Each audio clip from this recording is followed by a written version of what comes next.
नाज़रीन आज मेरी मम्मा ने नल्ली बिरयानी बनाई है माशाल्लाह से। ये देखें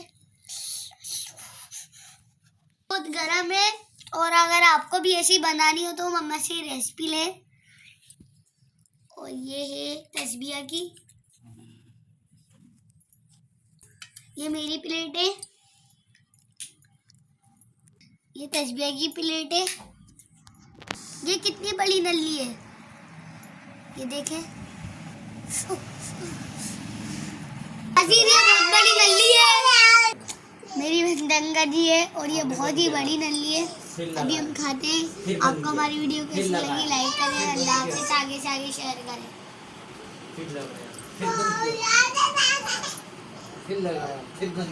जी तो ये है मज़ेदार नल्ली बिरयानी, माशाल्लाह मज़ा आ गया।